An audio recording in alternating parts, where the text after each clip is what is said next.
और दूसरा श्लोक प्रचलित श्लोक है, इसके माध्यम से भी हमें शिव जी का ध्यान करना चाहिए। ध्याये नित्यं महेशं रजतगिरिनिभं चारुचन्द्रावृतं सं रत्नाकरकुञ्जलाङ्गं परसुमृगवरावीतिहस्तं प्रसन्नं पद्मासीनं समन्तात् स्तुतमर्गणैर्व्याघ्रकृत्रं वसानं विश्वाद्यं विश्ववन्द्यं निखलभयहरं पंचवक्त्रं त्रिनेत्रम। हम उन शिव जी का ध्यान कर रहे हैं। ध्याये नित्यम महेशम, जो कि सभी के ईश्वर हैं। रजत गिरि निभम, यानी कि उन्हें यदि हम देखें तो ऐसा लगता है कि हम चांदी के पर्वत को देख रहे हैं। रजत गिरि निभम चारु चंद्रावतम सम, और मुकुट के रूप में उन्होंने चंद्रमा को धारण किया हुआ है। रत्नाकल कुज्ज्वलांगम, यानी कि उनका पूरा शरीर रत्नों से विभूषित हो रहा है।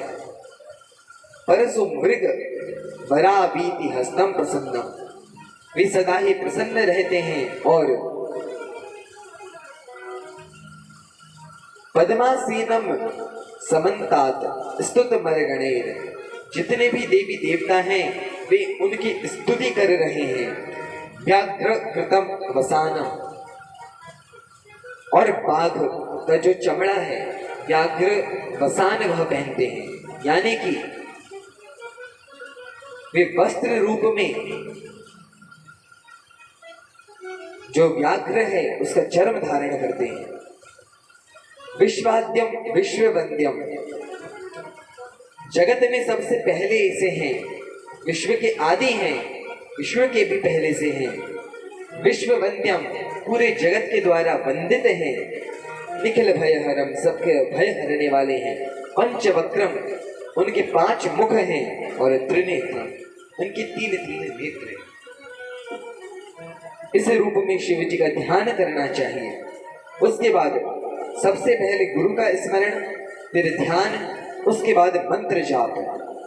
जो भी गुरुदेव गुरु उपदिष्ट मंत्र हो उसका जप करें शिव जी को प्रसन्न करने हेतु।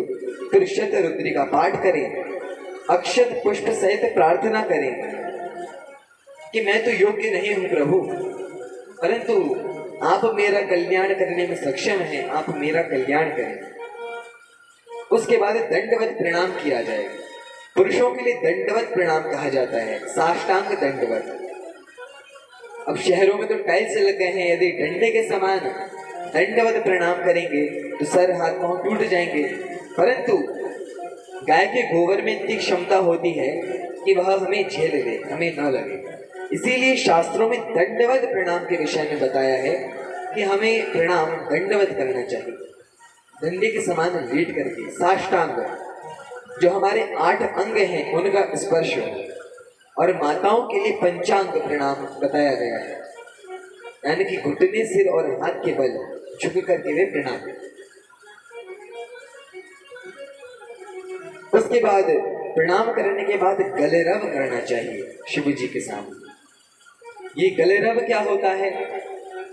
जब दक्ष को बकरे का मुख लगा था शिव जी का अपमान करने के कारण, अब उसको उसकी पूरी समझ आ गई थी कि हाँ, मैंने इनका अपमान करके बहुत बड़ी गलती करी है। तब अब तो बकरे का मुंह लग चुका है, तो बकरे का मुंह संस्कृत बोलने के लिए तो होता नहीं है, तो वह बकरे की भाषा में ही गलेरव यानी कि शिव जी की प्रार्थना करने लगा। यह देखकर कि शिव जी को हंसी आ जाती है, शिव जी प्रसन्न हो जाते हैं। तो भक्त सोचते हैं कि शिव जी यदि इस गलेरव से प्रसन्न हो रहे हैं तो हमें गलेरव करना चाहिए। परंतु इसमें हमें भाव रखना चाहिए कि जो दक्ष है वह इतने बड़े पद पे था, परंतु भक्तों का और भगवान का, महत् पुरुषों का अपमान करने के कारण उसका पतन हो जाता है, वह नीचे गिर जाता है। इसीलिए हमसे अपराध न बने, इस बात को ध्यान में रखते हुए वह गले रह जाता है। इसीलिए हमें भी प्रणाम के बाद गलेरव करना चाहिए शिव जी की प्रसन्नता के लिए।